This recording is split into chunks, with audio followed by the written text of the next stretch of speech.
Birthday week continues here on RaceSpot TV as coverage of the Champions of the Future's World Touring Car Championship from Circuit of the Americas is in just a couple of moments' time here only on RaceSpot TV.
Simulated racing can be awesome, but it can also be kind of a free-for-all. Interestingly, auto racing faced the same problem in its earlier days. Whether it was on the back roads, the beaches, or the city streets, the racing was fun. But there was always a certain level of chaos and danger, until some folks came along and put some order to all of this.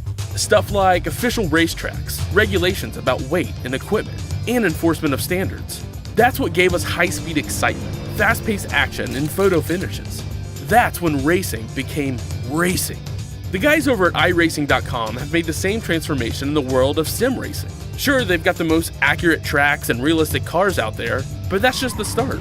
See, iRacing analyzes the performance and results of each driver in every race, so you can be sure you're always placed in races where the competition will be tight, and that those reckless drivers who ruin it for us all are kept in the pits. Not to mention that with over 45,000 active members already in their vast community, you can find races day and night, so you can always get in on the action. You can even join a league of your favorite series. And since updates are always automatic, you don't have to worry about software and can focus on the track. Zip up your fire suit and check out iRacing.com.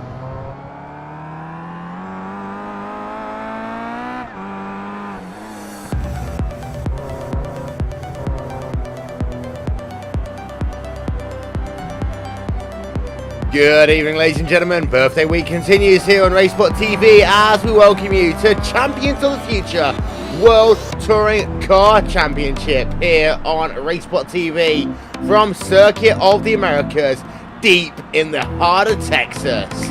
Will Vincent along with Alex Simpson. Qualifying is already underway. Now coming into today's event, we had ourselves, well, this as your championship picture. Actually starting 745 points, Rusty Laidler with 640, Michael Hall third place in the championship with 584 points, Robert Plumley close behind him, Pete Newman in the 5th position, Felipe Porto in 6th, Robert Fagg, Kerry Oldham, Ben Palmer and Manuel Valente rounding out your top 10. Into round number 6 of the championship we go. For rounds number 11 and 12 overall. So then, qualifying times, you can see them there, left hand side of your screen. Qualifying, about half of it is scored complete. Well, we do know that Ashley Sutton has just got himself to pole position, Alex. Yeah, Ashley looking strong again, needs to bounce back from last week, and Russell Laidler, I'm sure, will be hoping that he has a similar kind of week to Watkins again. That gap has come right down in the championship now, and it looked like Ashley was going to run away with it at the start of this season, but as we're getting close towards the end, it's starting to spice up a little bit, Will. One of the things about this track as well, it's not the full Circuit of the Americas that you see in Grand Prix competition. It is known as the West layout. So what you do is you lose the final part of the S's, you lose that longest straightaway in all the Grand Prix racing heading down towards turn number 12. But what you do get is a very technical racetrack here. Yeah, super technical actually. Through the S's, you jink in left, and there's a little chicane in the middle of that before you rejoin the circuit before the hairpin. It's like halfway down the back straight, isn't it? So very technical, and then of course the last sector of this circuit's always tricky as it is. And yeah, I'm sure they're going to have fun out there in these Kia Optimas, but I think the understeer in this front wheel drive might be quite prolific around here, and going to be tough for the guys to set the car up to sort of counteract that. Michael Hall starting a lap, Ashley Sutton starting a lap as well. Michael Hall has actually just gone to the top of the timesheet there, 135.981. So he is classified as provisional pole position. It is Sutton in 2nd, Palmer in 3rd, Fagg in 4th, Newman in 5th. But here's the entertaining thing here as we look at Michael Hall on board of him, coming through the S's once again, Alex. Just less than half of a tenth of a second separating P1 through P3. Yeah, crazy close, and it looks like Hall and Sutton working together in qualifying again like they have been pretty much all season. And yeah, Hall got a great run that time, so he needs a good race for sure. So much bad luck this season as Michael been caught up in. Still doing well in the championship, but yeah, Ben Palmer not too far behind as well. You have to think just one more little push. We've got, what's that, 7 minutes left on the clock for the rest of qualifying now. Ben could hopefully sneak in there and get a surprise pole position maybe. And currently scored in 4th place now is Inyo Hyun in the number 1 car as he works himself from the back end of the racetrack, working himself into this infill complex, which reminds me so much of the Hockheim ring. After he comes out of this section, Alex works himself through a very difficult sequence of corners. Through 17, 18, 19 and 20. You start off in 17 and 18. It's a bit like Turkey turn 8 and turn 19, turn 20. 2 90-degree left-handers, but they are so different. Yeah, absolutely. This one I would think it'd be really, really tricky. One of the corners I would say brings the worst out in this car, and they're going to have to sort of compromise it for every single one of those little apexes around there. But Inho's great driver. I've seen him in a couple of other series. Very competitive, very strong racer, and great to see him jumping in this series and looking pretty strong already. I mean, 4th place overall, just over a tenth of a second off of our pole position sitter. I would say he's in for a good race. Yeah, and now we see Ben Palmer working himself on the back end of a lap. We're right on board of him as he comes down into that turn 17, 18, 19, 20 sequence of corners. Here you can see then through turn number 17, you can see a little bit like Turkey turn number 8. You are basically having to find the right buoy point to slam on the throttle. It's so much more difficult in these front wheel drive cars compared to a Formula car, compared even to GT cars. Palmer sliding it there through turn number 19. That will give him an off-track penalty. That will mean that he is going to pull that car off the side of the racetrack. Well, he will have one more opportunity. Now, here's the thing, Alex. If he messes up again, he's going to struggle to get back to the start or finish line if he has to pull that car onto pit road. Yeah, exactly. He needs to nail it this time. I think just having a look at what the weather conditions are like out there, depends on whether we're going to get 2 or 3 laps. I mean, track temperature seems pretty cold actually, so I think the cars are just going to get faster and faster. So you never know, you might have enough fuel in for another couple of laps and carry on after this one. Yeah, it is 70 degrees right now. You've got yourself 55% relative humidity, as Hugo Louise calls it.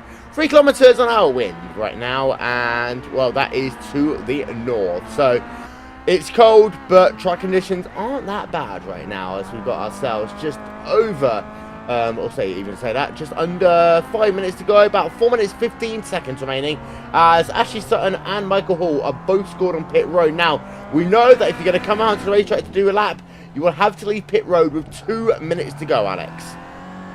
Yeah, and I think we haven't seen the last of the qualifying shake-ups at the moment. There's a lot of drivers not set a time yet, and a few drivers that I would expect to be right up there. Kerry Nolden's just put himself up there as well in 6th place as well, 7th place, sorry. I think that someone might have just jumped in ahead of him as well. So a lot of guys still shuffling around right now, and those times are just getting closer and closer. Your top 3 drivers separated by less than half a tenth of a second. Your top 10 drivers separated by just over 1 second on the racetrack. So it is close here. Ben Palmer working himself towards the start finish line again. Let's see what he can do. Best time of the day is a 1:36.002. That lap is invalidated. You can see him there in frustration putting his car into the wall. But Ashley Sutton is now back out onto the racetrack, cracking himself on the exit of turn number 2 down into the S's. We haven't seen Michael Hall yet, but this could be strategic here. Get these 2 CQR cars, Alex, out on different parts of the racetrack.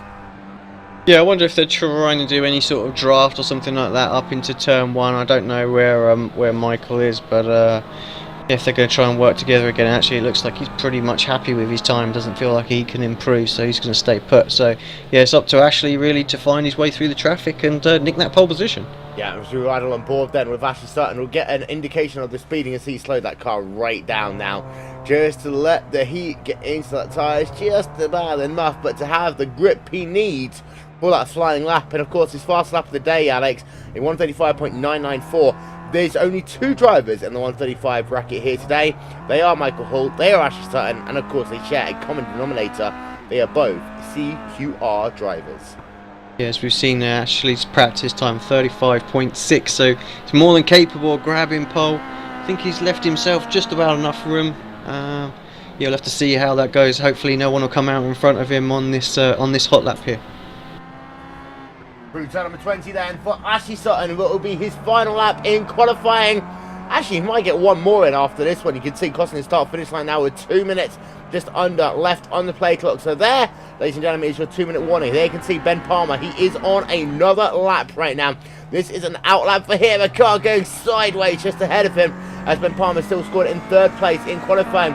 You have yourself Eon Neon as well, just putting his car off on the side of the racetrack. His qualifying, well, I'm not quite sure if it's over.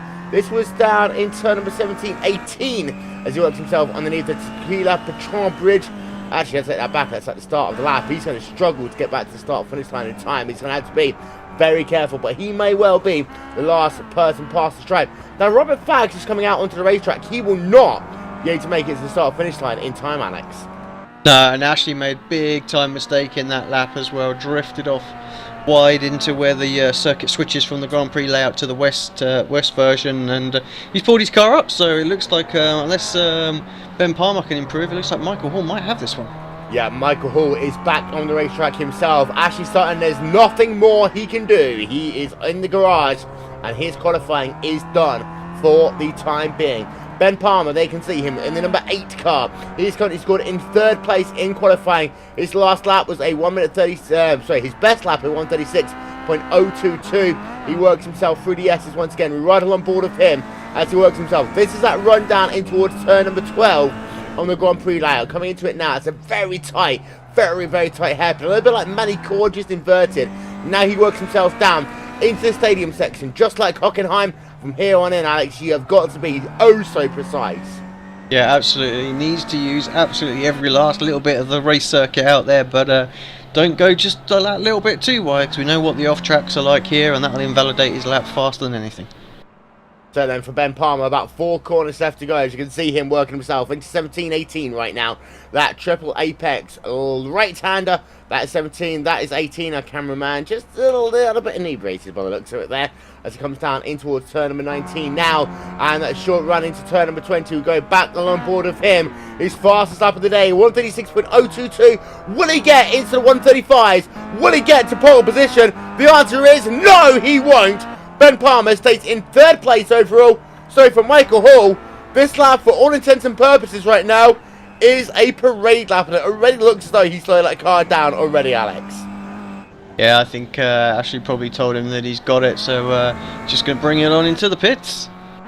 Robert Fagg is still on the lap in that number 28 car. He's working himself through that chicane section, and very quickly, whilst he has the opportunity, the curbs there are so frightening, and I've done a couple of races before in GT classes here, Alex. You've got to be so careful abusing that curb, because it can launch all 4 wheels up into the air. Yeah, we saw a couple of cars actually in qualifying really, and sort of practice before the race, just getting themselves all sorts of out of shape there. So keep an eye on that for the race, and see if we can bring up a replay or something like that with some cars flying. But there you can see then your pole position driver working himself down towards turn number 19 right about now. It is Michael Hall in the number 2 machine. Coming down in towards turn number 20, he doesn't need this lap, but he's going to do it anyway. Michael Hall works himself past the start-finish line, 135.981, his best lap. Well, that's a 136.031. Not fast enough, but it is still good enough for pole position, as now Robert Fagg brings his car onto pit road. Qualifying is complete, so let's run yourself through your starting grid for the first of today's events.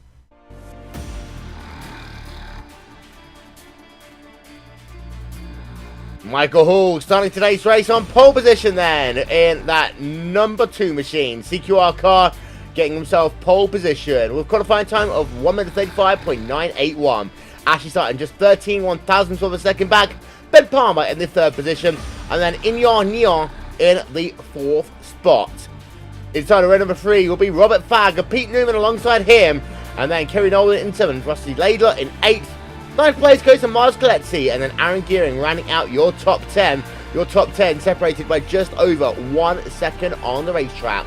Paul Smith in 11th, Manuel Valente in 12th, Robbie Verke in 13th, Alex Bristoff in 14th, Matthew Bunn in 15th, Robert Plumley in 16th, Ellis Stevens and Robert Gaffney running out your 18-car field here today.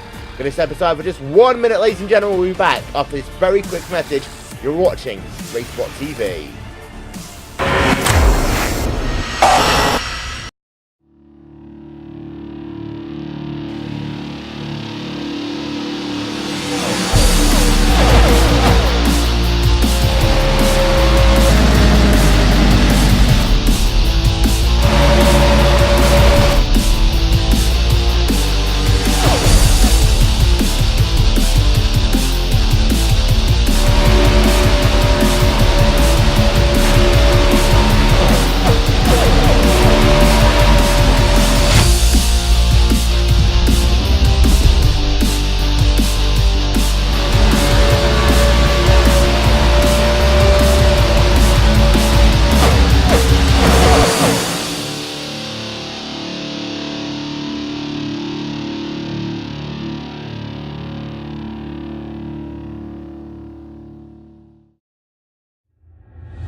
The NASCAR Peak Antifreeze Series powered by iRacing.com has officially begun.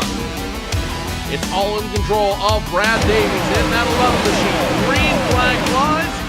He's damn near banged up though. Now the 93 is going to push the 4 to Brian Day all the way up the wall. 4 wide down the super stretch going into turn 2. And now the 93 39, the 3 machine goes around. Big trouble in the back. It's going to be the race to the win up front. Look behind him. They're 3 and 4 wide, trying to make a push to the front as the field gains speed in turn number 1. Kenny Humphrey, if he can rip it back to the start-finish line, will win here at Daytona. 7 laps to go. As you love it. Here we go. You love it. The 0-1 gets around. The 5 gets around. Big jump.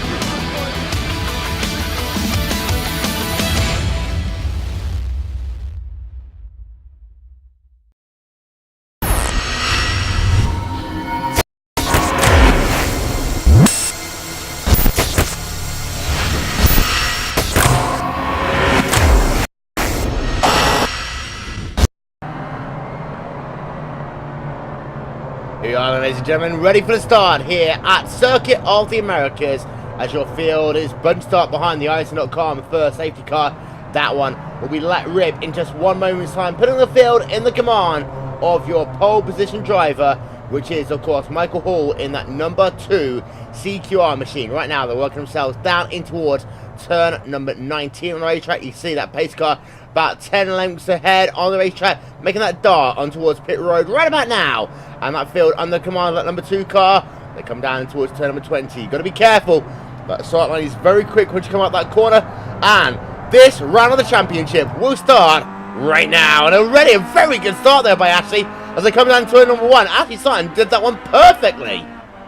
Yeah, I don't think Michael really timed his start there. He had the inside line and he could have absolutely nailed it nice and early and got a great jump there. But I think he probably didn't want to put his teammate under too much pressure. But Ashley having a little look around the outside now. He's going to get a slight run, but I'm not sure he's going to make a move through these S's. So they can see then that number 2 car leads the number 4 car. Is Michael Hall leading from Ashley Sutton, Ben Palmer in third. Fourth place is Ian Neon as they work themselves down into the S's for the first time. A very technical section on the racetrack, looking as though that everyone has got through those first couple of laps without much real incident. Now they come down into this very difficult chicane section on the racetrack, where all your field at the front part has got through without any real incident. We have a look back to the rear. There's a big separation actually between some of these drivers at the rear, and Roy Verke and Alex Bristoff. I'm not sure if they got damage or anything there, Alex, but they are well down for the field already. There's a little bit of crumpling on the number 88 car.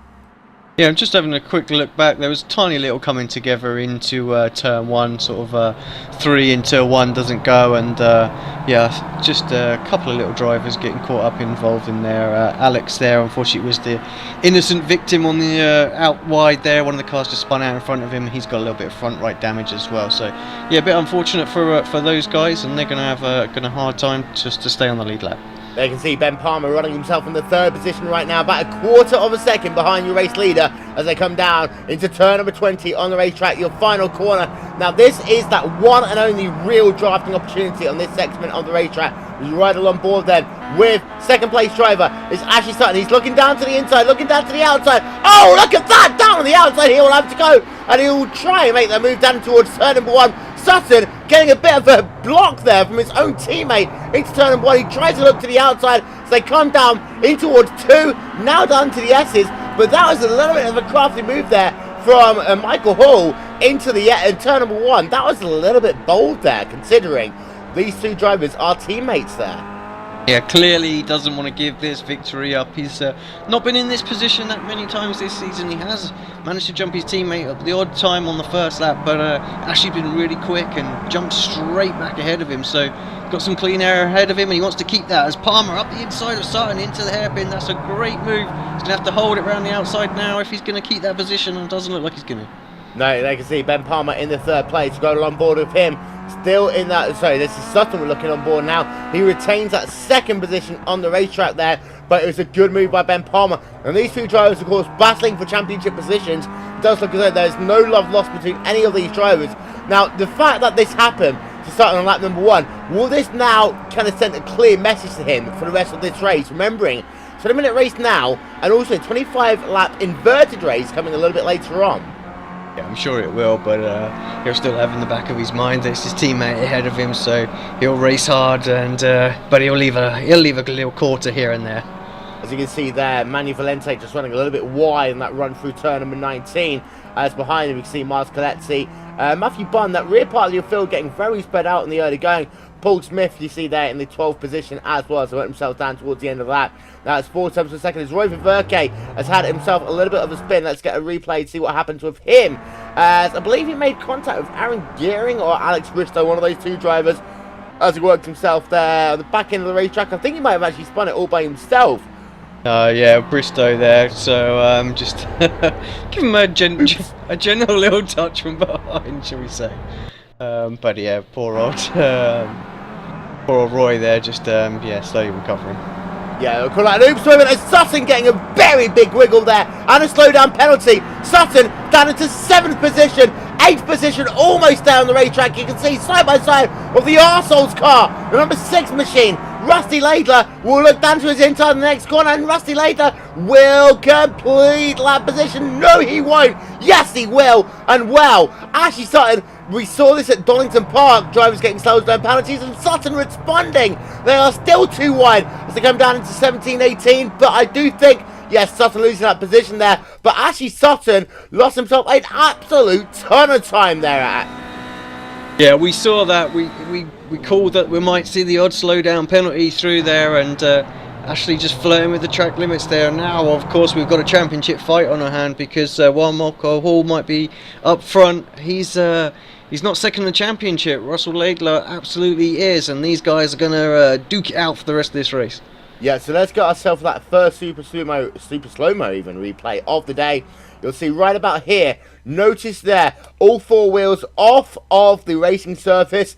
That will give yourself a slowdown penalty, and Ashley Sutton, the first big victim of the day. Now, if you're Michael Hall and you've just realised that has come through from race control, what do? Do you just take it a little bit easier and hope that if Ben Palmer, in fact, Ben Palmer has gone to the race lead right now, so he is classified as your race leader. So Ben Palmer has gone to the front here. We'll get ourselves a replay of that one for you. But for Palmer, now is the factor for Hull, ahead of Hull. Does he use that to try and push ahead, knowing the fact that Michael Hull has buckled under pressure so far this season? Yeah, he's got to push like mad, and Inho's right behind Hull now as well, so he's not going to be able to relax or just try and follow Palmer out there at all. He's going to have to play a very defensive role and cover every apex as well, while he's sort of being reduced in perhaps his visual what you can see in front of him a little bit now, so he's going to have to get used to that. And already actually it looks like Palmer's starting to pull away, so Palmer looking very strong in race place. And just actually want to pick up as well, while we were just watching in one of the replays, Ashley Sutton and Russell Laidler had a little coming together with Rob Gaffney in turn 1 as well, so just one of the back markers there, just coming out of the pits, just got a little bit tied up with those guys, but they're no real problems. Running on board, and Kerry Nolden in the number 5 car as he tries to close down to the rear of that Team Carnage car of Robert Fagg in the battle for 4th position on the racetrack. They can see the overspeed there. It's actually not much at all. Nolden very slow there as they come down in towards turn number 1 once again. And, well, this mid-pack is very close right now, and the issue for Sutton is the fact that the P4, 5, 6 and 7 are so close together will make it very difficult. If anything, what this is right now is preparation for race number 2 now for Ashley Sutton. He's going to have to do this once, he'll have to do it again. In some ways, this is a bit of a blessing in disguise for Sutton, that CQR car right now, because he should, on raw pace, be able to get up to the rear of a couple of these drivers and get past them. He's not too many positions behind championship rivals Ben Palmer and Michael Hall. So this is, in some ways, not the worst thing for Sutton, because of the fact that race 2 inverts a grid. Yeah, exactly. I mean, if he needs to take that reverse grid, then he will, and he won't have to worry about overtaking those guys. But of course, he'll want to get past them. We've seen this from Sutton many times as he looks up the inside of Pete Newman. Oh, that's gonna be very, very close. I thought for a minute we were gonna see some kind of contact there, but yeah, Newman now has lost the draft of his teammate ahead of him as well, so that'll make him a little bit more vulnerable into turn 1. Yeah, as you can see, they work themselves down in towards turn number 19 on the racetrack once again. And you can see there the gap between Pete Newman in 6th and Ashley Sutton in 7th is currently scored at just over 1/4 of a second on the racetrack. They come down in towards turn number 20 once again. You can see Ashley Sutton there. We go on board with him. There's the speed chart, and Ashley Sutton getting a much better run off the corner. He will get that draft. He'll get the opportunity to work down to the inside potentially as they come down into turn number 1. See Newman pretty much giving him position away, but we do know that Newman is the king of race number 2. So Newman, again, a driver not too despondent for losing a position. Actually, Team Carnage cars off there as well. That's Robert Fagg. Yeah, I'm not sure what happened to Robert there, but I was just about to say, is that Robert? What's happened there? Just looks like he ran a little bit wide in turn 1. Yeah, nothing, just had a quick look at it back. There was nothing really going on there. Just completely missed his braking and, yeah, out wide, and that's cost him an absolute boatload of places. Yeah, so we'll get ourselves another replay of that one then. It's come down in towards turn number 1.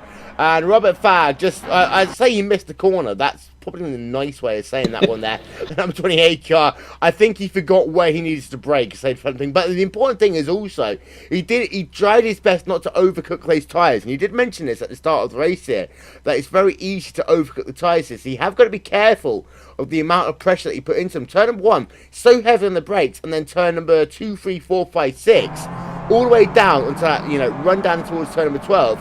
It's so difficult for these drivers to maintain optimal tyre temperature.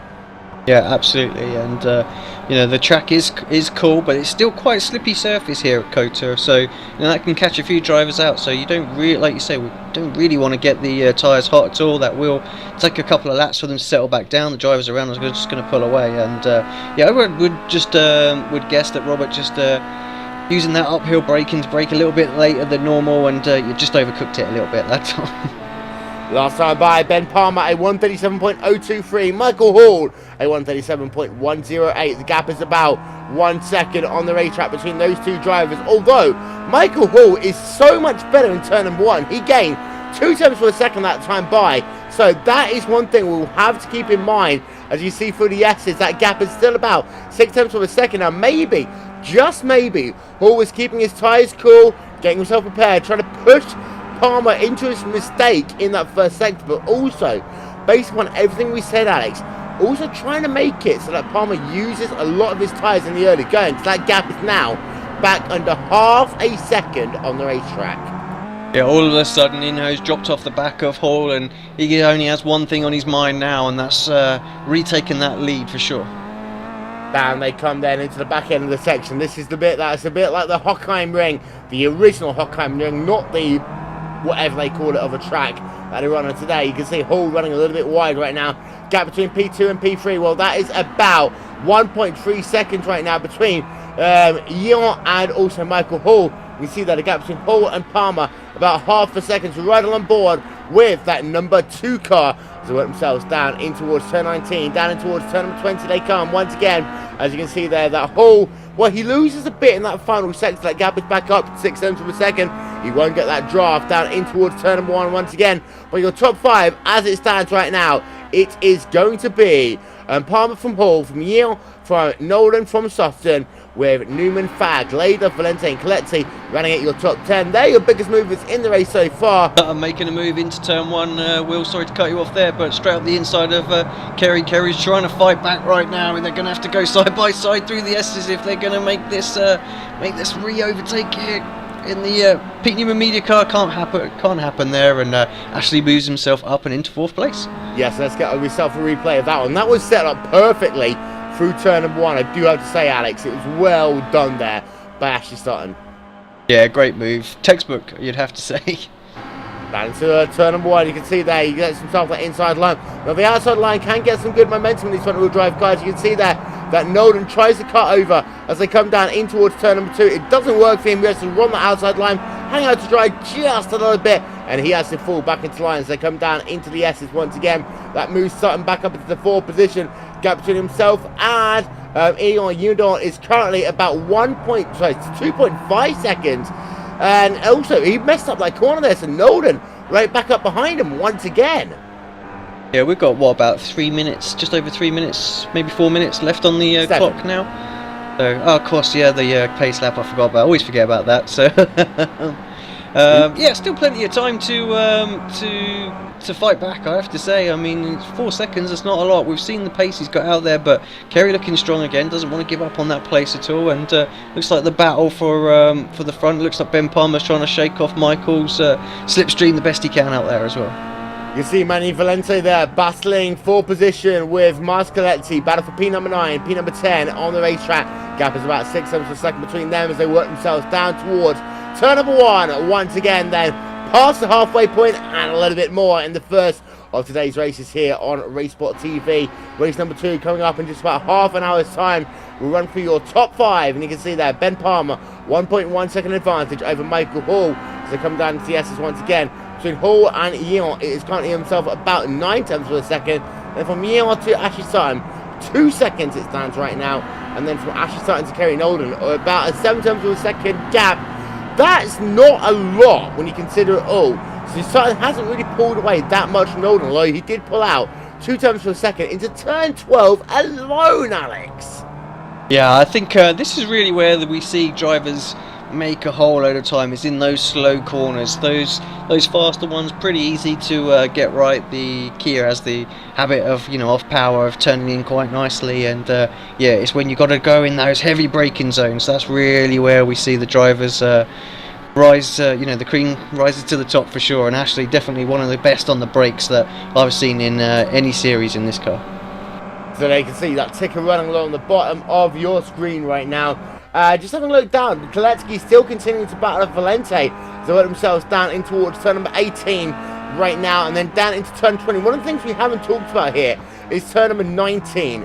And you can push very wide here. Yes, you do get yourself an off-track incident per se, but it doesn't cost you much time. But these drivers being very respectful of all of the track limits. Yeah, I thought that as well, actually, guys. Just really not extending anywhere, and it's usually a typical problem we see at COTA, but everyone driving really well out there, and just keeping two wheels on the circuit. Battle between Palmer and Hall is still 7 tenths per second, 5 minutes and less now to go in this event. As you can see, just behind them, you got yourself Ashley Sutton catching up now to the rear of Ion Nido, which is about 1.5 seconds that last time by. Well, Cake has done the inting there, Alex, because 3 tenths per second, thereabouts between those two drivers. Sutton is closing. I'm not sure he's got enough time though.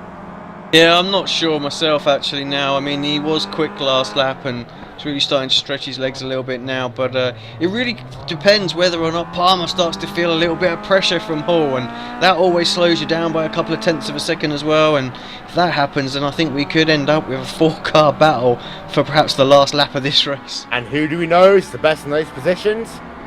Yeah, always Sutton, very, very confident. Like I say, he's very, very good on the brakes, and I would expect him to put a couple of overtakes in those heavy braking zones of 1 and 12.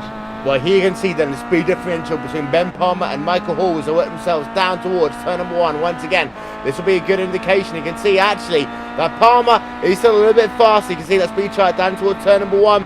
And, well, Palmer about a mile an hour faster there. That toe really isn't helping Michael Hall at all. And that was all caused by the bad exit like last time by Hall out of turn number 20. Behind, Eon is being caught now. The gap between Eon and Sutton is just now, get this, 7 tenths per second, 5 tenths per second. So Sutton is closing as Kerry Nolden is coming to pit road. Yeah, I'm not quite sure what happened to Kerry there, but yeah, in early, maybe misjudged the fuel slightly. We've got a back marker up ahead of Inho here as well, so very, very tricky to navigate around the outside of them. Thinks best about it, pretty unsure what that Team Carnage car is doing, and still it's there or thereabouts, and Sutton's got to slow down. Yeah, so that's going to be Sutton's race completely ruined there. As Nolden, is he going to loop it out turn number 20? I think he might have looped it out turn number 1. Something must have happened to Nolden because he did pass pit exit. I do believe that it will be down in towards this first sequence of corners. You can see there, car looking down to the inside. Another Pete Newman car, number 58 machine down to the inside. Completes that pass, and it turns into that Team Carnage car there, down in towards turn number 1. So that is what the issue was for Kerry Nolden. That is the reason why he's so far down the field. But then we'll have a look at Ashley Sutton, and we'll go along board with him, and we'll slow this one right down, right about here. Well, we talked about this twice already in this broadcast, Alex. You cannot and you will not go across that big curved line. No, not at all. I mean, Ashley is the one driver that we see week in, week out, using every last little inch of the circuit. And this circuit of the Americas track just punishes you for that. Yeah, we were saying everybody out there being really respectful of track limits. Unfortunately, Ashley's the only one I would think out there that's just flirted with a little bit, and yeah, that you can see there now why everybody has been so careful, because he's flirted twice now and been punished both times. Although there's 2 laps for this race to go, and here's the gap to the race lead. Ben Palmer to Michael Hall. He's down to 2 tenths of a second. Palmer from Hall. You can see Hall, and already Palmer's taking a defensive line into turn number 12. Hall's looking all over the place right now. They will have one more run around this racetrack to go. So for Michael Hall, do you set him up into turn number 1? Especially remembering how bad his run out of turn number 20 has been all race long, Ashley. Ashley, Alex. I think we lost Inho as well, but yeah, so these guys really starting to battle hard now, and Michael is piling on the pressure right now. Palmer's just got to soak it up for these last couple of laps, and yeah, a bit gutted for Inho. He was having such a great race and looked like he was going to get podium on you know, one of his early races in this championship. Yeah, so Inyot is currently scored down. Technical issues for him as both race drivers that time by taking the outside line in turn number 19. Then in turn 20 once again, we go back along board then with that driver of Michael Hall. Defensive line being taken by Ben Palmer as they run towards turn number 1. There will be lap traffic that may well come into play. Down into 1 they come, but I do think around the outside Hall will look not quite close enough to go back on board of him. Last lap of the race, and Hall literally right behind now. He's trying to force his way through down into 3 and 4, but not quite close enough. This is going to be a battle which will come down to that final run to the flag, I think, Alex. Yeah, absolutely. Just watch these guys through the S's now. Always very, very technical, and Michael looks full of confidence. Looks like he's ready to pounce any moment. Down they come then. As you can see there, Palmer getting himself a bit of a bad run. That's going to allow Hall to potentially look around the outside again. Now Sutton has caught back up. A little bit of Bristol racing there as Hall tries to bump Palmer out of the way. Palmer has nothing over it. This confirmation, last lap of the race, lost half a lap of the race right now. Ben Palmer only has to hold on a couple more corners. You can see there is that lap traffic ahead of him. So work himself down in towards turn number 17, 18, 19, 20, one more time, and Hall trying to look down to the inside, not quite close enough, so got himself down, now 18, 19, and Hall's going to try to look around the outside. It's going to be a brave move by him if he can do this one, but he can get outside to the inside. No, he can't. Down to the outside he will look. He's looking everywhere. Down the outside of turn number 19, on the grass he will come. They'll be side by side into turn number 20, but it looks like that Ben Palmer will hold on. Ben Palmer will win race number 1 here by 2/10 of a second. It'll be Palmer from Hall, from Sutton, from Newman, from Fag. Great racing, Alex. Yeah, what a great race. A 1:39 lap for the two leaders out there. Just goes to show how much defending that Ben Palmer was doing there. Sutton caught up 4 seconds, I think, in that last lap. It's absolutely crazy. What a great race, and yeah, congrats to Ben. He had to defend so hard there. I'm sure Michael might have a little word to say, maybe 1 or 2 extra moves there that he won't be happy about, but still, Palmer takes it. All second, the next CQR car starting in 3rd. Well, let's look at this replay of the last lap then from on board of Michael Hall. And the important thing is, Alex, you know, it's what we like to call defensive driving, and you can see that all the way through from that driver of Ben Palmer in that number 8 machine. It just looks like he planted that car in every apex he possibly could, but you can see strategically placing his car out of corners, knowing what Michael Hall would do into the next one. Yeah, absolutely. Actually great defensive driving. He put his car exactly where he needed to. Give Michael no opportunity for any kind of undercut or anything like that, so, or cutback. So yeah, good defensive driving, and yeah, it cost him a lot of time in that lap, and I thought maybe Ashley might have a little lunge, see if he could get something better. He just wasn't quite close enough in that final corner, but yeah, great driving. It's not easy to defend that hard when you've got that amount of pressure on you as well. You can see that Hall clearly looking everywhere. He can see down to the outside in turn number 18 he comes now. He actually did have the inside line there, but it's a bit of run out of that corner by Palmer, able to secure the gap. You can see a little bit of beating there, pushing Hall wide into turn number 19, and from there on in it was pretty much academic as Michael Hall has himself for 2nd place. Ben Palmer, however, is your winner here today in the first of our 2 races here on RaceSpot TV, and Ben Palmer is your winner. But what a win by the number 8 machine. Yeah, he'll be delighted with that one for sure. I think he'll be all sort of super excited, ready for this final reverse grid race here of the evening, and I'm sure he'll try and fight his way through. I mean, he overtook Michael earlier on, so we know that he can do that. So yeah, it's going to be an interesting race. Ashley's at the rear of that reverse as well, so 3rd place from him. Great comeback after that slowdown, put him down all the way down to 8th place, I believe it was. He was able to drive through the field and come home in 3rd to run through your final race results. And it's Palmer by just 13/100ths of a second over Michael Hall. Asher Sutton in third, Pete Newman in fourth, Robert Fagg in fifth, Rusty Lader in sixth, Manny Valente in seventh, Mars Galetti in eighth, Paul Smith in ninth, and then Alex Bristow rounds out your top 10. Rest of the results: P number 11 to Aaron Gearing, P12 to Roy Faverke, Kieran Alden, Inyat Jan, Michael Byrne, Rob Gaffney, Robert Plumley, and Ellis Stevens rounding out your 18-car field here for race number 1. We'll be back in just one moment, ladies and gentlemen. We'll show you a couple of more highlights from the race, just one moment, but we'll be back after these messages. You're watching RaceSpot TV.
Simulated racing can be awesome, but can also be kind of a free-for-all. Interestingly, auto racing faced the same problem in its earlier days. Whether it was on the back roads, the beaches, or the city streets, the racing was fun. But there was always a certain level of chaos and danger, until some folks came along and put some order to all of this. Stuff like official racetracks, regulations about weight and equipment, and enforcement of standards. That's what gave us high-speed excitement, fast-paced action, and photo finishes. That's when racing became racing. The guys over at iRacing.com have made the same transformation in the world of sim racing. Sure, they've got the most accurate tracks and realistic cars out there, but that's just the start. See, iRacing analyzes the performance and results of each driver in every race, so you can be sure you're always placed in races where the competition will be tight, and that those reckless drivers who ruin it for us all are kept in the pits. Not to mention that with over 45,000 active members already in their vast community, you can find races day and night, so you can always get in on the action. You can even join a league of your favorite series. And since updates are always automatic, you don't have to worry about software and can focus on the track. Zip up your fire suit and check out iRacing.com. Welcome back, ladies and gentlemen, to RaceSpot TV. Then, as we have ourselves conclusion of race number 1 to prepare for race number 2 overall in today's event. And it's been an exciting race number 1 as Ben Palmer able to take victory from Michael Hall by just 13/100ths of a second. Let's have a chat whilst we can with Ben Palmer in that number 8 car. And my God, Ben, that was very close on those last couple of laps. Yes, I mean, Michael Hall definitely put a lot of pressure on me. The last lap I made a big mistake going through the S's, but he was so quick out the back section, and it was just, trying to defend, and I knew he was trying to get points because obviously he's high up in the championship, but I definitely wanted to win that race as well. Well, you were able to get it. Of course, what that does, it puts you at the rear of the field for race number 2. How hard do you think it will be to come through the field in this second of today's events? As long as we weren't racing Ashley Sutton, I think we'd be alright. I mean, he had 2 slowdowns and he still caught us up. But no, it's going to be difficult, just trying to get through the first few laps, and then, hopefully we can get through and get to the front.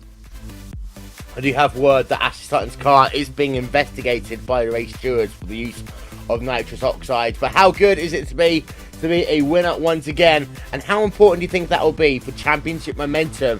As we're just having a look at the graphic on your screens right now. And coming into today's event, you were scored a bit down the field in 9th place. A win, of course, will put you ahead for the time being of Kerry Nolden, Robert Fagg, and get you very close to the rear of Felipe Porto. Yeah, I'm not too sure where that is in the championship, but yeah, I'm just going to try and go for the race wins and hopefully score as many points as I can for the championship. Well, Michael Hall came home in the 2nd place yesterday. I don't think we have him, unless he's going to call himself Captain Huge Balls. Yes. Michael Hall, hello, how are you? Yeah, I'm not too bad.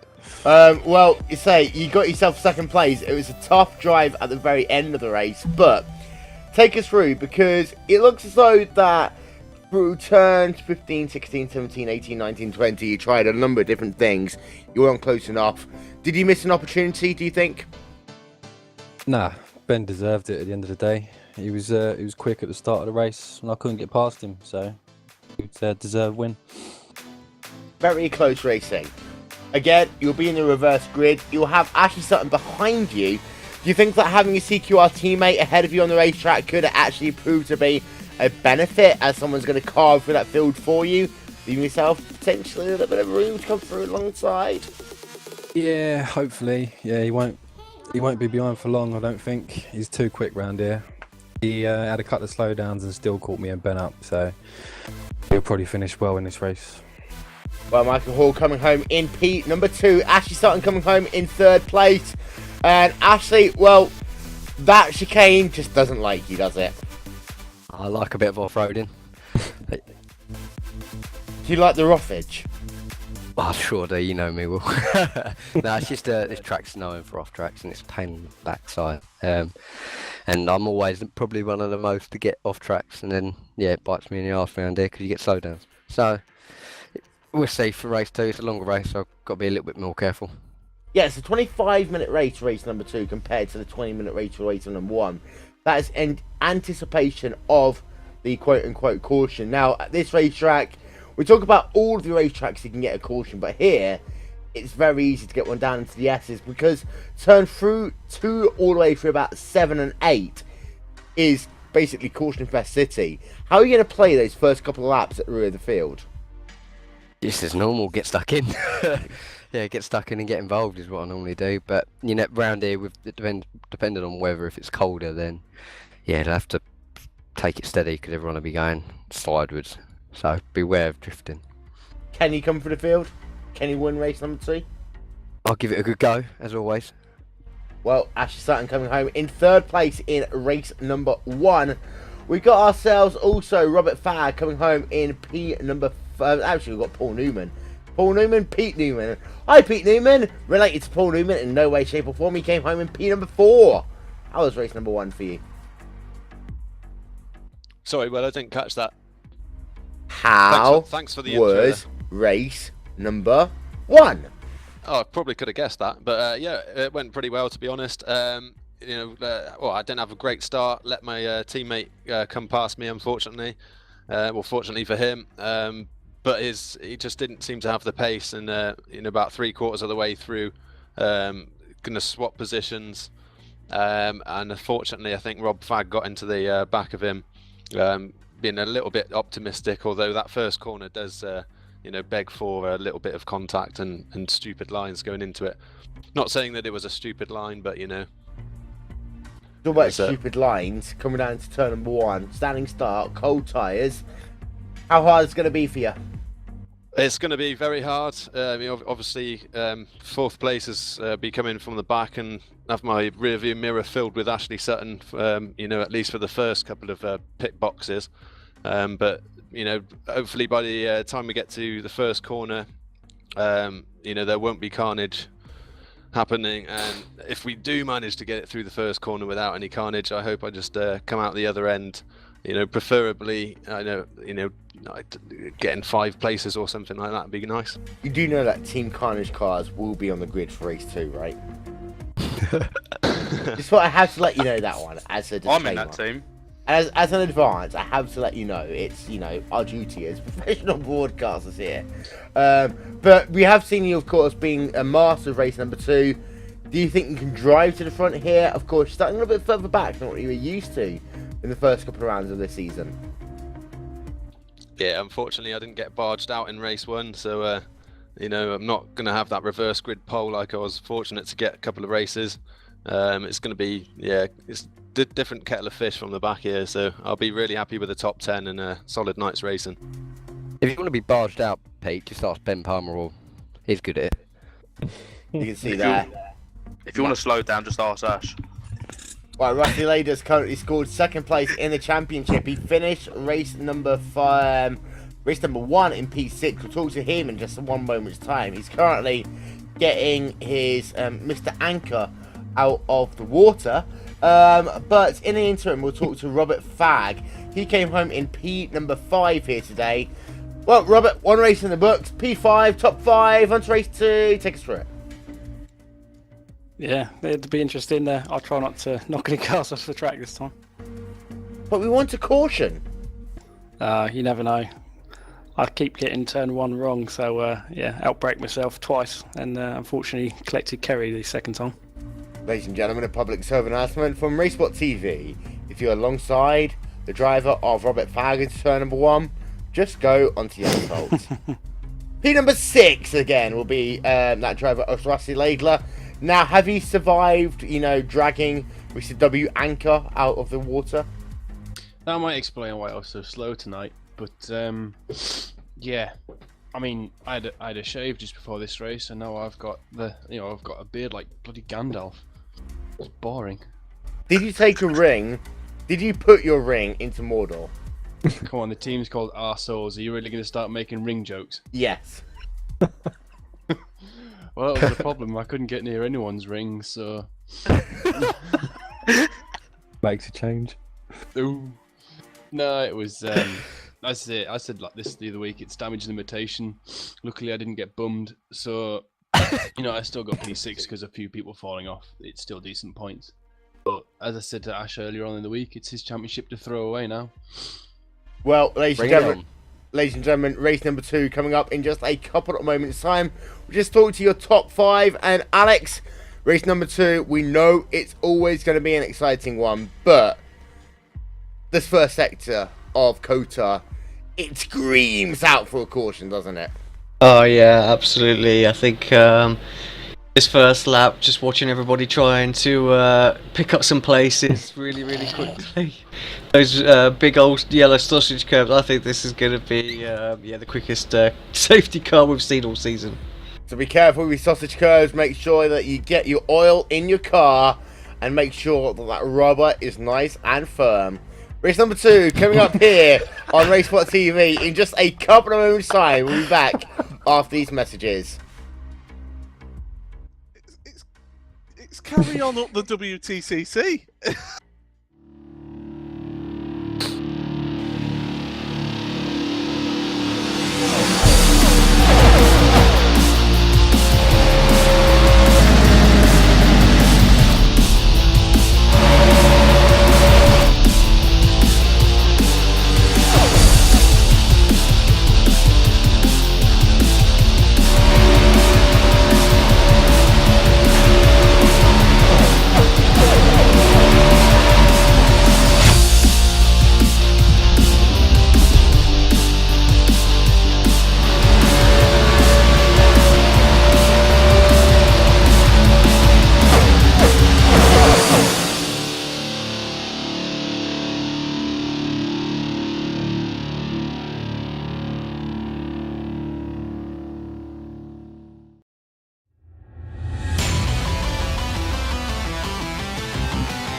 The NASCAR Peak Antifreeze Series powered by iRacing.com has officially begun.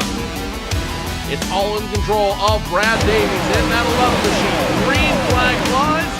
He's damn near banged up though. Now the 93 is going to push the 4 of Brian Day all the way up the wall. 4 wide down the super stretch going to the curve. And now the 93, 39, the 3 machine goes around. Big trouble in the back. It's the race to the win up front. Look behind him. They're 3 and 4 wide, trying to make a push to the front as the field gains speed in turn number 1. Kenny Humphrey, if he can rip it back to the start finish line, will win here at Daytona. 7 laps to go. Oh, As the 11, here we go. The 11, the 1 gets around, the 5 gets around. Big jump.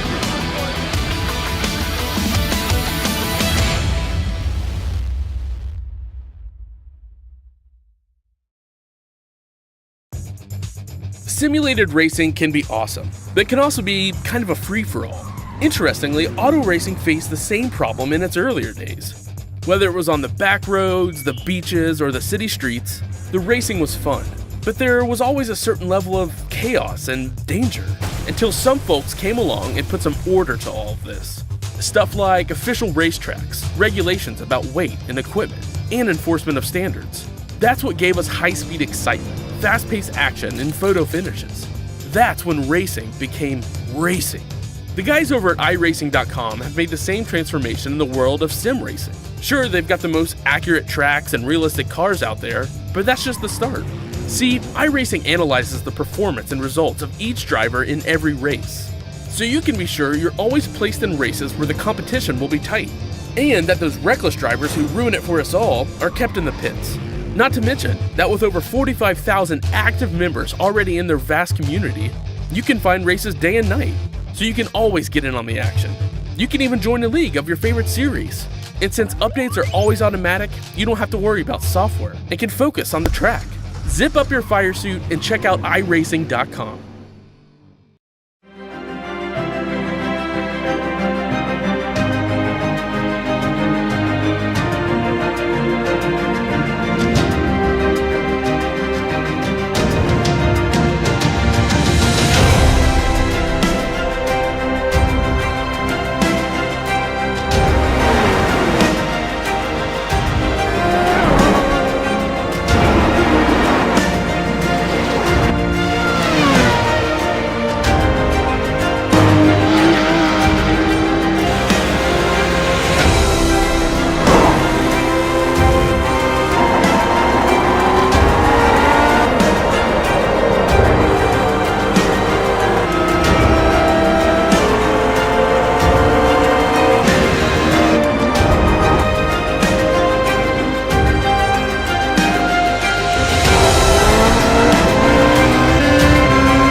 Welcome back, ladies and gentlemen, to coverage of Champions of the Future's World Touring Car Championship here on RaceSpot TV. Practice complete for race number 2.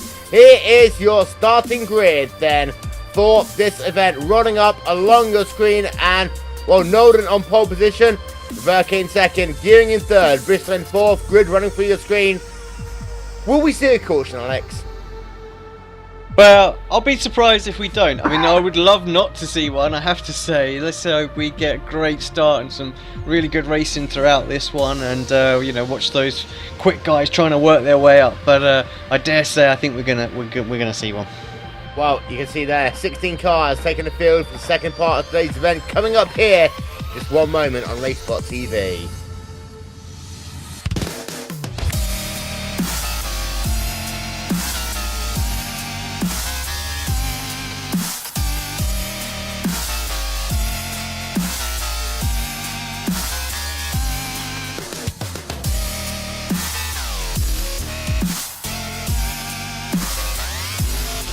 You can see a field, ladies and gentlemen, getting ready for the start here, and it is going to be lights out here at Circuit of the Americas, and a very slow start, but one of those drivers are getting 3 wide down in towards turn number 1 once again as they come down. Turn number 1, lap number 1 here, 16 cars, that number 33 car going to move himself in the field in the early going. Car off already, bunching up 3 wide, and there's got a car. Well, they all made it through turn number 1 somehow there, Alex, but now they've got this tricky infield section to deal with.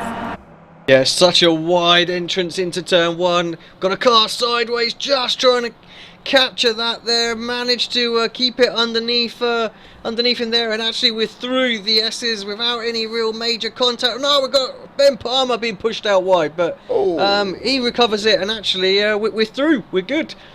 We do, and somehow we've been able to get through the first couple of corners without incident, but here you can see that there's cars bunched up into turn number 12. Number 1 car turned around there. That is the ourselves machine of Rusty Laidler. There you can see him there. He's pointing again in the right direction, but Laidler is a big loser there at the start of this race, but he does complete that section, and we have not got ourselves a caution. No, he did. Russell did well actually to you know, get on that accelerator pedal, get that car snapped back round as quickly as possible. It's not lost too much time. He's still right in the thick of things, and got a good opportunity to move forward. Long old race, obviously 25 minutes, so we've got that extra 5 minutes normally because we can have this this caution flag come out. But yeah, Ben Palmer, just watching him make it a little move, running a little bit wide. There's a driver off to the right there as well. So the Carnage car just having a little look up the inside, nothing going this time.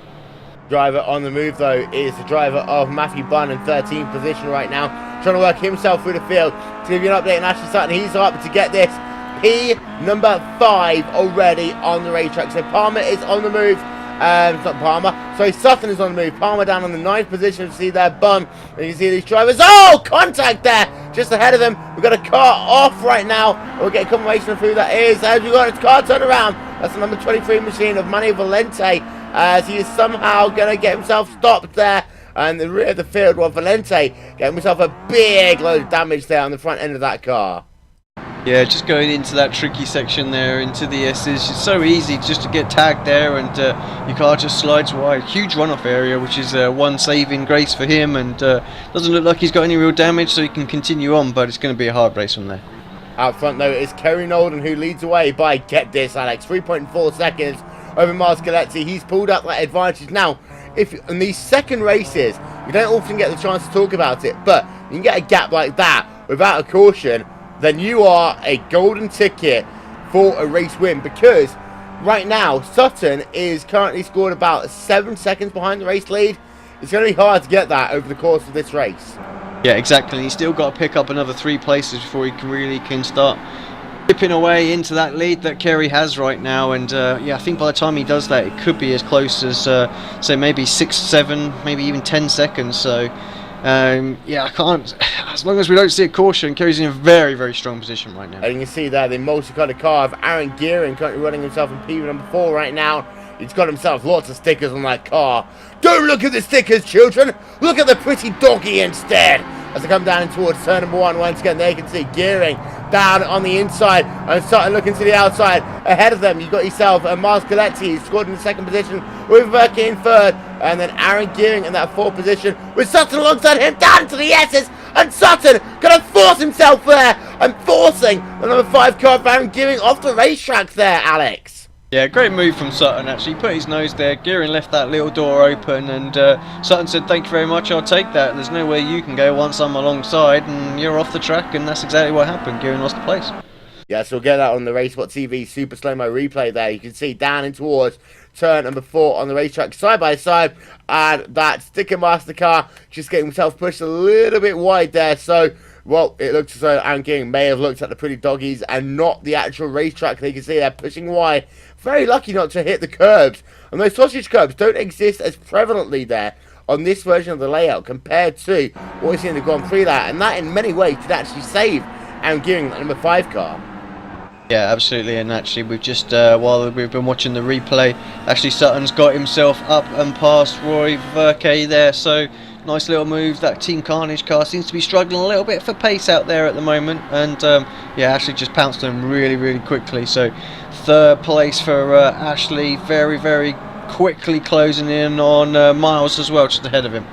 Ben Palmer onto pit road. Ben Palmer is onto pit road. Damage to that race car. And Ben Palmer is going to have to make himself a pit stop here. Well, that is going to completely crush his chance of going for the championship. And coming into today's event, well, you can see the championship scores there. Ben Palmer is already down in P number 9. That is not what he wants right now. He is going to be riding this one, Alex.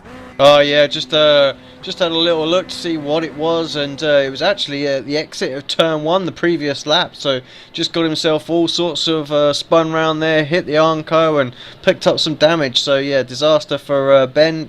Not going to help him one little bit. It's should be able to get back out there for sure, but yeah, not the race he wanted. They can see the back end of that incident. We'll show it to you again then as you ride on board with that driver of Ben Palmer down in towards turn 1. Here you can see then coming down into that corner, pushing a little bit wide, then getting himself into a spin, slamming it hard into the Armco barrier.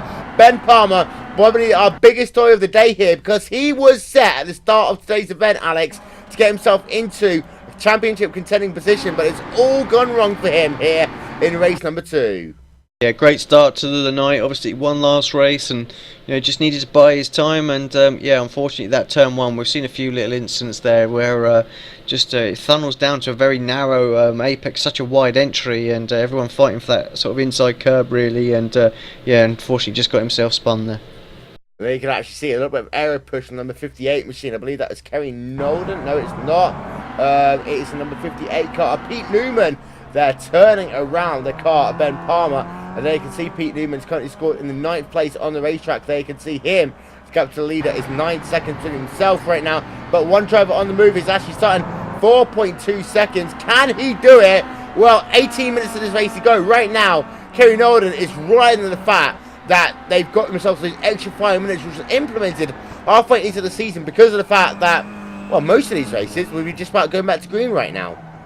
Yeah, exactly. I think had this just been a 20-minute race, he'd be thinking he's very confident right now, and just got to hit his marks and bring the car home. But actually, you have to think with that extra 5 minutes, I think actually he's got a very good chance of getting up to Kerry.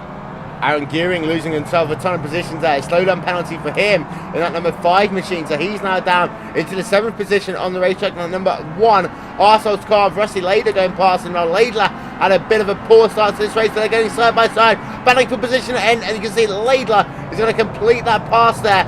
As it's going to be, yeah, Gearing is going to lose that position. And for Gearing, well, it's one of those other incidents down in towards that chicane, which has caught out a couple of drivers here today.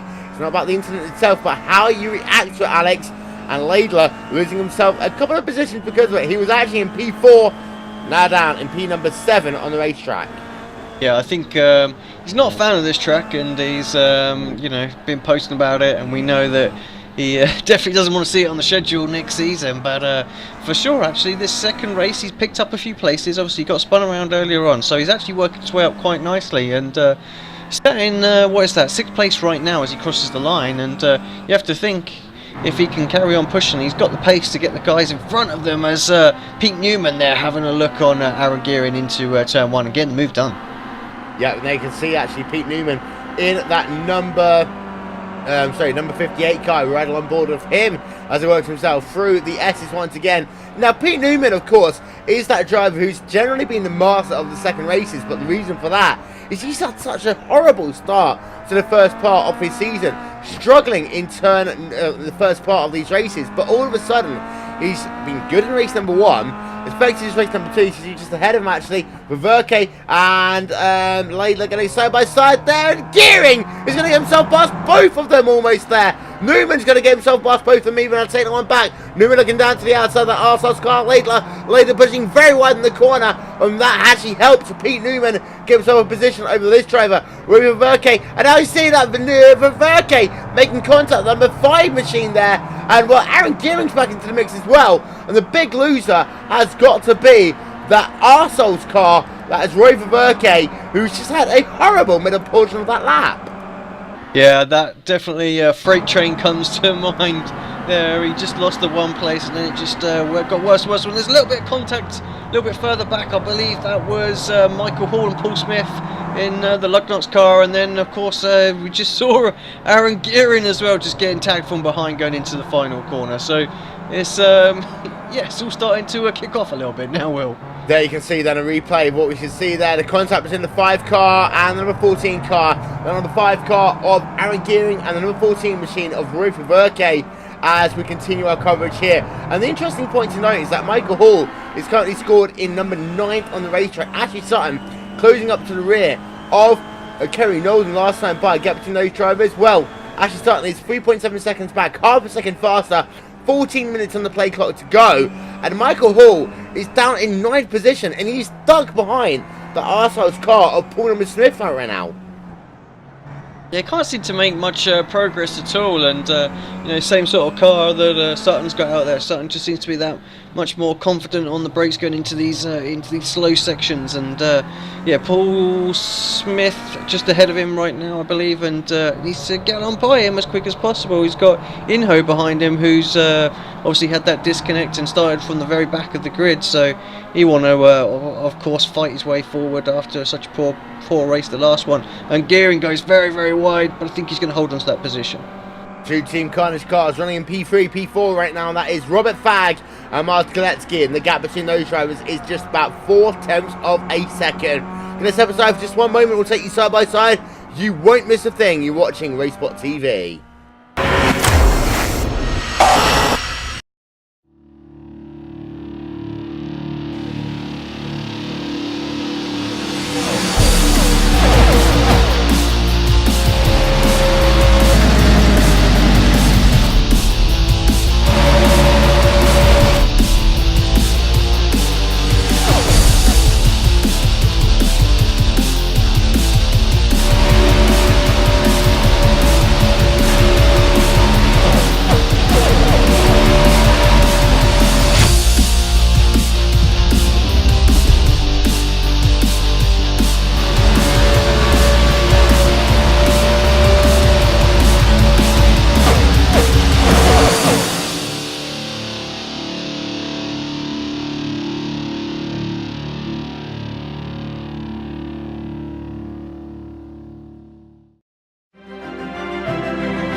We did apologise for the technical difficulties, ladies and gentlemen. As you can see there, Kevin Olden now has the gap down. 2.1 seconds. Ashley Sutton is behind him on the racetrack on that last time by. This is interesting here, Alex. A 1:37.9 for Nolden, a 1:37.1 for Ashley Sutton. Sutton is coming in a very big hurry, up 9 positions in this race. Yeah, for a couple of laps, it looked like Kerry's going to be able to sort of keep that gap fairly constant, but these last few laps really seem to be struggling out there, and gap down now as they cross the line, 1.8 seconds. So we said he would get closer. I think he's going to be there way before the end, and Kerry's going to have his hands full to hold on to this victory. And that last time by, Sutton faster once again by about 1 second on the racetrack. Sutton is charging, and this is unbelievable right now. They're very close to qualifying pace there for Sutton, so absolutely smashing it right now and looking very confident there. I mean, these guys are 7 seconds clear of Robert Fagg behind, so it's not that Kerry's going slow at all, it's just that they're both just going crazy quick, and Ashley's even faster. So yeah, just to touch on what else has gone on, obviously Robert got past his teammate Russell Laidler, now closing in on Miles as well, just to try and get into that 4th position. Yeah, as we actually had a look at it just a moment ago, on board with that driver of that was Pete Newman there. You can see once again right on board of him. Rusty Lader just about 6 tenths of a second ahead of him. So himself down the infield once again. And this one really is modelled on the Hockenheim ring. That infield section, which is so famous for the Hockenheim ring. And, well, Newman working himself on the exit of that one right now. Close that gap up to now just half a second to the rear of Rusty Lader. Now battle for the final stop on the top number 5. Yeah, just to touch on obviously the track, I mean, so many great bits of different circuits of, you know, this circuit being modelled off of, and, you know, sometimes it really works, and, you know, sometimes I just don't feel it, but, yeah, it's definitely one of those Marmite tracks. Well, I mean, this track, if it was actually like a dissertation or something, it will be done for plagiarism. I will have to give you that one. In the fact that they've stolen a lot of bits of racetrack, and that gap now down to just 1 second in your overall battle for the race lead. As you can see there, Russell Lader still scored in P5, but we'll go back to look at Ashley Sutton. There you can see, working himself with King once again last time by. He did himself a 1 minute 36.885. That's 7 tenths of a second faster than your race leader. This is incredible stuff now by Sutton. Yeah, and also would have got pole position by 1/10 of a second as well, so absolutely flying right now. So Sutton has got that car engaged in magic gear, and we know that Sutton can be good coming through the field. Of course, with less traffic in this race, he hasn't had the incidents he's had in a couple of rounds so far this season. He scored in P number 2, 9 places up from where he started, battling your race leader. Gap between those two is 7 tenths of a second. They work themselves now in that infield section down towards 17, 18, 19, 20. Once again they come, and it's now half a second. Well, if you're Sutton, do you do it now? Do you do it on the last lap? I think he'd just go for it now. He looks like he's got the pace to be able to pull away out there as well. He's just watching him through that little infield section there. His car looks so much better in the tight, twisty sections than the Pete Newman Media car out there. So closed up on an absolute load of time. And up the inside he goes into the final turn. He's going to get it before the start-finish line. Well, this is going to be good then. You can see Ashley Sutton going to lead a lap as right on board of him then. There you can see, pulling out that gap over the number 35 car of Kerry Nolan as they come down in towards turn 1. Nolan's going to try and look down to the inside once again as they come down to that first corner, but it'll be Sutton, your new race leader. That one was almost textbook, Alex. Yeah, great move, and I think Kerry just got his line a little wrong in the final turn there, but yeah, Sutton just jumped in there, and yeah, Kerry giving everything going into that final corner. 2 wheels up on the up in the air there as well, but he's going to have to really pull out stops now if he's going to hold on to Sutton to maybe have a little fight back at this race. Yeah, let's have a look then at Michael Hall, because he is struggling right now, Alex. You have a look at the graphic and you can see that he's only got 5 positions from where he started. He's still stuck behind that arsehole car of Rusty Laidler. The gap between those two drivers is still half a second, and Hall has struggled to get past Rusty all race long, and well, that half a second gap is costing him valuable points in the championship. Yeah, huge. He needed a good. He needed 2 good races today just to kickstart his charge really towards Ashley, but yeah, you have to say Ashley out front. He's just going to extend that lead overall over the whole race meeting now. So yeah, Hall, if he can in the last few minutes, really needs to get past Laidler, Newman, and Miles there as well. I would think, just to try and equal the points out for the race meeting. They can see the gap between Laidler and Hall. The gap between Newman and Laidler. Sorry, take that one back. The gap between Newman and Laidler is 1.2 seconds on the racetrack. The gap right now between Newman and Laidler, a further 2.5 seconds. That looks a little bit bigger than we can see, of course, on your screen. And then also from Fag to Koletsky, 1.9 seconds they work themselves past the start-finish line. Then from Nolan to Fag is, well, it's not much at all really, is it? It's 5.5 seconds. These two drivers out front are just pulling away. And Nolan, he is still within touching distance. And in fact, has Nolan just gone back? No, he hasn't gone back to the race lead. Our time in scoring has been a little bit proactive here today. Nolan is about half a second back as they come down. It's that chicane once again. But we do know, twice in the last race, Sutton pushed wide in that chicane, got himself a slow down penalty. Yeah, exactly, and that's why Kerry needs to stay on him. I think actually Kerry did get past over the start-finish line, but give the place almost straight back to Ashley up to the inside into turn one once again. So Kerry's not giving up without a fight for sure, and yeah, like you said, just put some pressure on him, and he just might just run out wide and get a little corner cut penalty, and then Kerry's all in the driving seat again. You can see Robert Fag as well. He has currently scored as about 5.4 seconds behind your race leader. They can see confirmation actually 5.9 seconds. And that Team Carnage car, we have to give them credit. They have been good here today. And this is the thing about Team Carnage all race season long. They have been good, but just not good enough to compete for race wins. But what it has done is that they've been able to compete for top fives, get themselves into the top 5 in the championship overall. And that for a team is still a very big accomplishment. Yeah, the early part of the season they were very close, and I remember them putting a lot of pressure on the CQR drivers out there, but yeah, just not able to really deliver it in the second half of this season. And Fag's been very strong and consistent, and I think that's why, like I say, we see him week in, week out in and around the top 5 and doing well in the championship. But yeah, for sure, they just need to find that little edge that they had at the start of the season and start fighting up front with these slightly quicker cars. You can see the other Team Carnage car, that's Mars Koletsky behind the wheel of the 226 machine.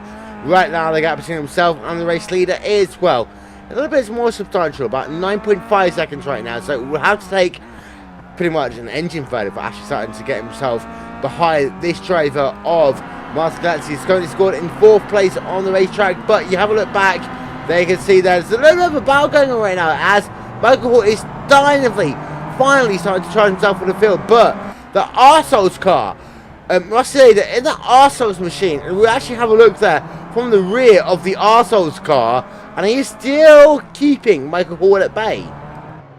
Yeah, every time really, just driving really, really defensive, very, very well, and Inho's onto the back of him, and Inho can't get past either, so yeah, Rusty doing a great job out there.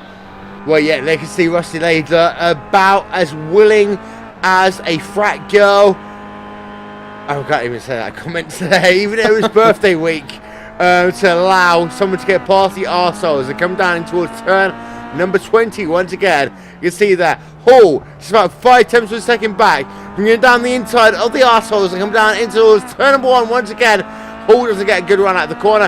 That's Laidler staying in the 6th position on the racetrack. As they can see there, your top 10 on your screen is currently Sutton from Nolden, from Fag from Koletsky, from Newman, from Laidler, from Hall, Jan, Smith and from Verke. And Jan, even though he had such good pace in turn number 1, in the first part of this race even, he's not really done much in the second part of this race at all really. He's just sat there in the 8th position, and realistically, based upon his race number 1 speed, should be a little bit higher up, Alex. Yeah, I think still a new face to me. It actually makes a move on Michael Hall. I think Michael just got himself a little bit out of shape there, and yeah, Inho straight dives up and takes that position. So, but yeah, I just think perhaps a little bit still fresh to the series, and won't be exactly used to that. You can get in there and get a little bit physical and get some places there, but that'll come for sure, and we'll see him fighting up there because definitely had the pace as shown in that first race. Oh yeah, and you can see that replay then of Inuit Yarn as he works himself down in towards turn number 7, 8, 9, 10 on the racetrack. You can see just diving down the inside of that number 2 machine. And that's actually ahead there of Michael Hull, who's actually battling for the championship. And that takes a little bit of balls right there to go down the inside of someone battling for a championship. You can see that overall, we know that Hull is still in the mix in the top 3 in the championship. Well, Yarn doesn't really care at all, does he? Well, that's it. He's in it for just these individual races. Missed most of the season, and yeah, he's just coming in, seeing what the series is all about, having a little bit of fun, and just wants to race hard and beat as many people as he can, which is yeah, it's great to see. Riding on board with Pete Newman, number 58 machine, down to the inside like Team Carnage car as they got themselves out of turn number 1. They wouldn't be side by side coming out of the corner. Well, the play clock has expired, so this is the last lap of the race. Pete Newman car down to the inside once again as they come down into the S's. And, well, this is incredibly close racing, but no. Newman stays in the 5th position for the time being, but out front, he can see Ashley Sutton work himself down into the complex once again. He has had a drive, or Kane Olden stuck behind him. Nolden couldn't do anything about him at all in today's race, and now just about 7 corners left for him to go to claim victory in the second part of today's events here on RaceSpot TV. Out of the complex they come, down towards turn 17 and 18 for the final time on the racetrack, and I can see just behind them that battle with Newman and Laidler. That is as it stands right now. Behind the battle with Laidler, Jan, Hall and Kletsky. That is exactly how it stands right now. But he can see Ashley Sutton working himself at turn number 19 down to the final corner. For the final time, Ashley Sutton will claim victory in the second part of today's races here on RaceSpot TV. Ashley Sutton wins once again here in the Champions of the Future WTCC Championship. Kerry Nolden will come home in second place. And you can see that coming out of the final quarter, Nolden will come home in third later, and then Jan. But overall, Alex, it's been a close race. It has been very good race, and Kerry stuck with Ashley. Maybe Ash just took his foot off of the gas a little bit, running about sort of 3/4 of a second lap slower once he picked up the lead. Made it interesting for us, but yeah, great battle in that midfield. You look at them, just sort of Pete Newman, Rusty there, and Inho Michael just separated by two seconds there. So good battle, and I actually think yeah, just. We commented that quite not as many people turned up on the grid today, but still the strength of depth really good and really close racing is what we like to see. Yeah, so here we are, ladies and gentlemen, your final race results here from the second part of today's races. Sutton claims victory by half a second over Kerry Nolden, and then third place will go to Robert Fagg here in today's event, and then fourth place to Pete Newman, fifth place will go to Rusty Laidler, and fifth place will go to Jan. Seventh will be Michael Hall, Muscaletti, Paul Smith and Rolf Verke running out your top 10. Having looked then at the rest of the grid, it's not many drivers, but it will be those ones of Manny Valente, Ben Palmer, Matthew Byrne, Robert Gavaffini, Alex Bristoff and Aaron Gibb. We'll be back in just one moment's time.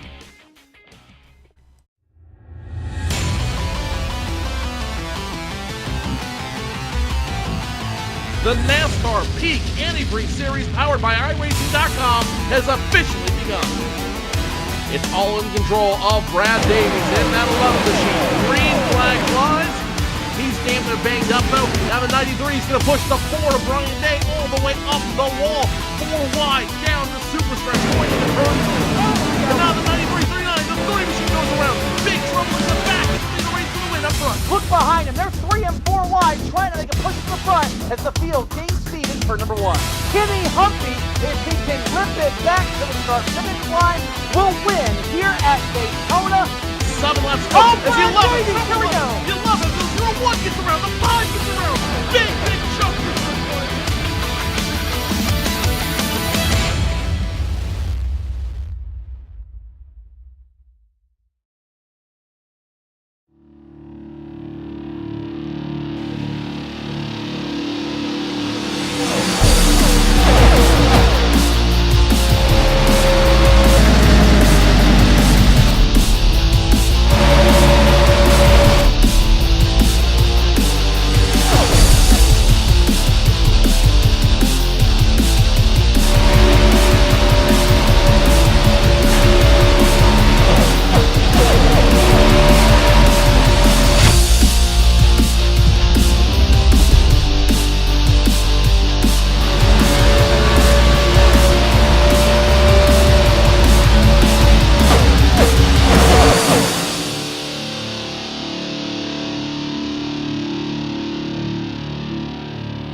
Well, ladies and gentlemen, welcome back to post-race coverage here on RaceSpot TV from the Champions of the Future World Touring Car Championship. And Alex, there is something you noticed on that final lap there. Take us through it.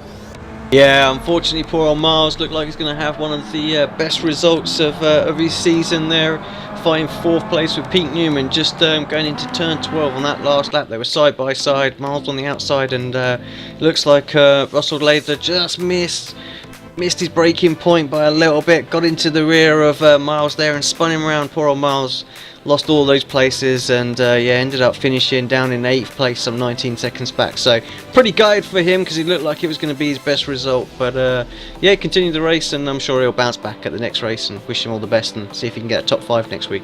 Well, we'll talk to you next week. Thank you very much, Alex Simpson. Ladies and gentlemen, it is time for interviews after a baby talking. There we are. So we're going to try and get into the wonderful world of post-race interviews, and we will start by the driver who claimed victory, the one, the only, Ashley Sutton. We talked to you about 20 minutes ago. You didn't think you were going to win that race, and then you did. What happened? Well, like I said, I got stuck in, which was the main part of it. I managed to get up to 5th by the end of that one, and then it was just a case of get to 2nd and hunt Perry down, which was the hardest bit out of it all.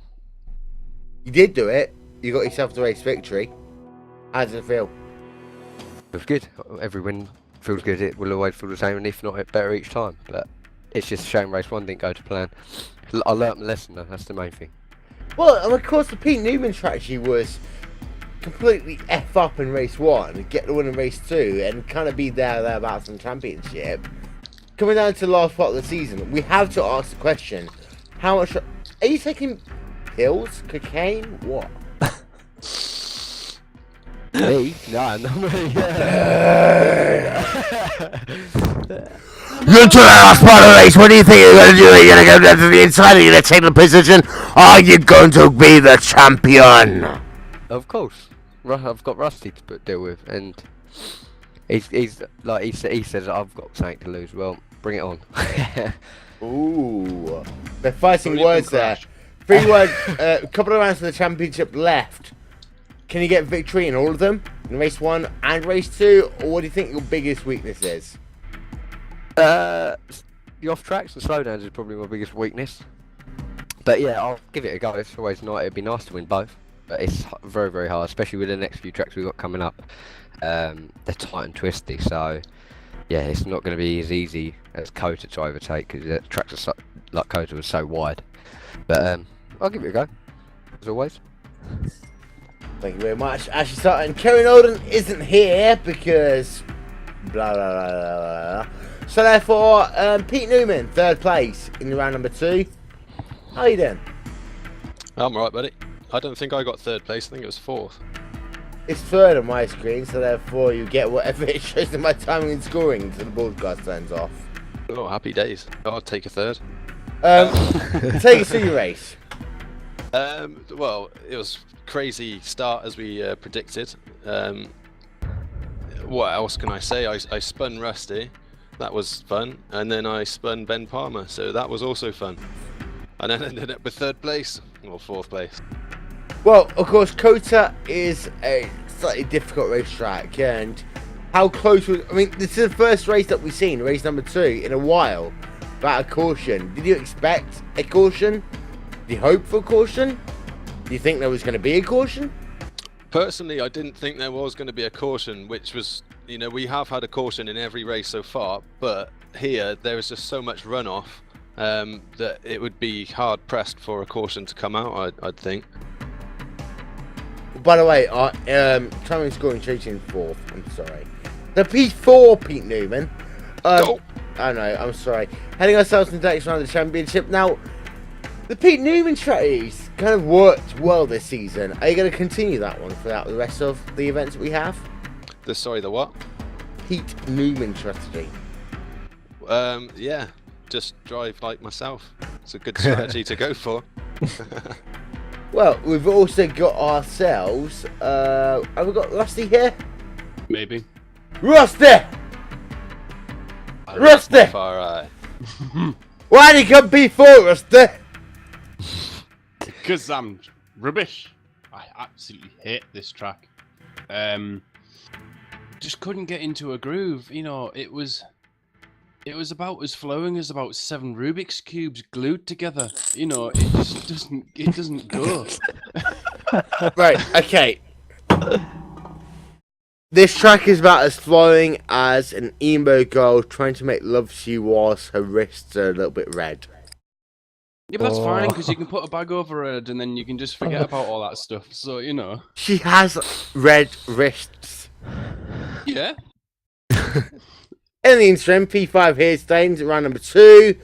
Not a bad round in round number 1. What happened? It was just damage limitation, as I said all along. I was a bit more feisty in the second race, a couple of little tweaks. I had a bit of contact with Miles on the last lap, which I actually feel really bad for. I was trying to follow Pete. I seen that Miles was going to be trying to get the cutback on Pete. So I was trying to line up a cutback for a cutback, if that makes any sense. I was hoping that Miles were going to cut across my nose, which would leave me a quick run to get up to the inside of him for the next hairpin, but I timed it horribly. As usual, I went in like an elephant on roller skates. So it was, yeah, not my best round. So whilst you're trying to get your comeback into the rear of Kerry Nolden, which avoid getting chop blocked by Kerry Nolden, P5 here today even, coming into the last one of the championship, will that affect you? Will the fact that you got check blocked, come blocked, whatever it was that you want to talk about, will that affect you in the championship? No, I mean, we're coming to 2 tracks now that I actually quite enjoy, Alton Park especially. That's a favourite of mine. Ash, you know, I was missing Brands Hatch at the start of the season. It left me with no option of a drop round throughout the season, so I have to be consistent all the way through. And Ash has won too many races, as he's got too many points on me. Even if I was to win all the races and he was to finish 2nd or 3rd, he's still got it. So the only way I can do it is hope that Ash walls it. No pressure. Psych. These things happen. I am God. Robert Smith coming home in the 7th position. How's your race? 8th position, 7th position? I don't know. Okay, moving on from one Rob to another. And Robert Fagg, you came home in the 11th place here today, down in the field, but I have to ask you one serious question. I think you were getting a bit confused with your positions, Will. I don't care. As far as that number 1 car goes, and we will show it on your screen to get it all up into perfectity. How was your race here today? I don't know, you're still confusing me. I'm the 28 car. I don't care. Robert Fagg, you are in 3rd position overall. Yes. And it's not my fault in any way, shape or form. It is the fault of someone who I cannot name because they're doing work on something right now. Yeah, anyway, the racing, 2nd race, I just stayed out of trouble. Didn't manage to hit anyone for a change, so yeah. Glad Kerry got 2nd, makes up for me punting him off in the 1st race. Can I ask you a serious question? Yeah, go ahead. How much does it cost to get a Kia, whatever it is called, repaired?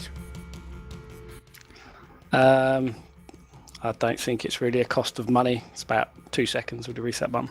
Yeah. But a good race number 2 here today for yourself. In that Team Carnage car, we were writing off Team Carnage at one point. How does it feel to have Team Carnage back in the mix when all is undone in race number 2? Yeah, no, it's good. Good to finish in the top 3 again and bring home some more points for Carnage. Unfortunately, I'm not here the last 2 races, so my teammates will have to do without me. Why not?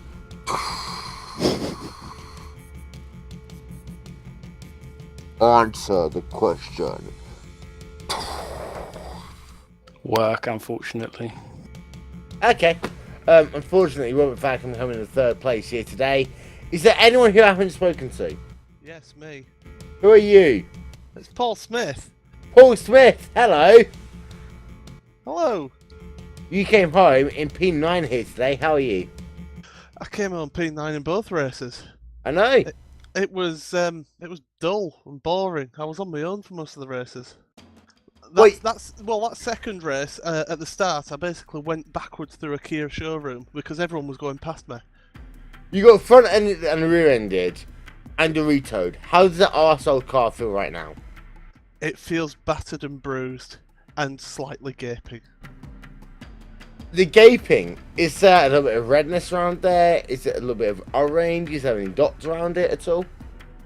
I think it needs a bit of love and care and a bit of attention. Maybe one of those, those inflatable rings that you can get for your seat, just so it helps you sit comfortably.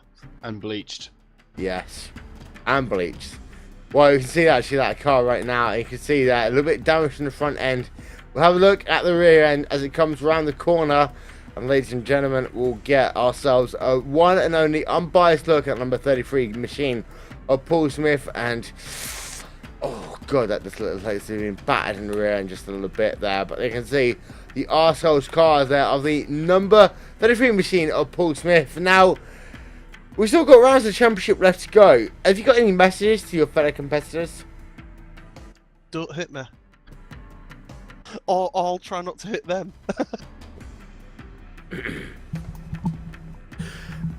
Ladies and gentlemen, if you're going to try and tap an arsenal with the machine in the rear, please make sure that you use lubricant. I repeat, please make sure that you use lubricant. Any further messages from anyone? Hello. Hello. Who are you? Matthew Bunn. Hello, Matthew Bunn. I am Will Vincent.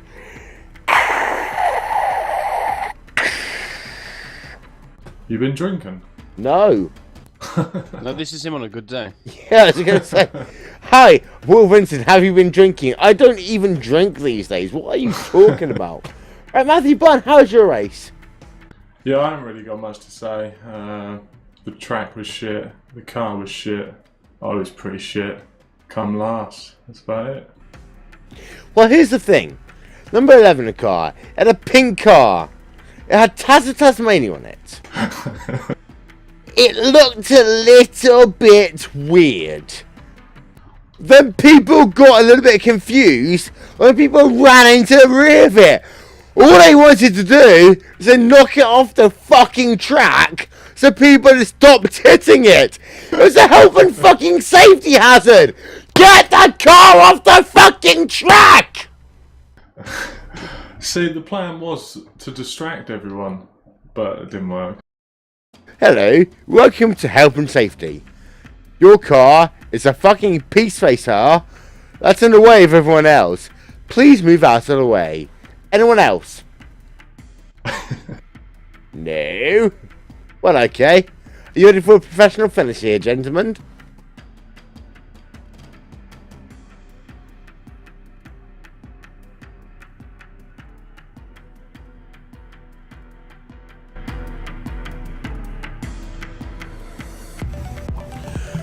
Don't forget, it's birthday week here all week long here on RaceSpot TV. And don't forget, we have got plenty of action for you this week. Tomorrow, Will Vincent will read out the entire iRacing.com first safety car sporting code in its entirety. Saturday, it is the Gathering of Tweakers Endurance Series. Then, Sunday, New Endurance Series. And also, Second Street Racing League from the Milwaukee Mile. In the interim, ladies and gentlemen, this has been a RaceSpot TV presentation of Champions of the Future's World Touring Car Championship. Myself, Will Winston, from Alex Simpson. We will talk to you all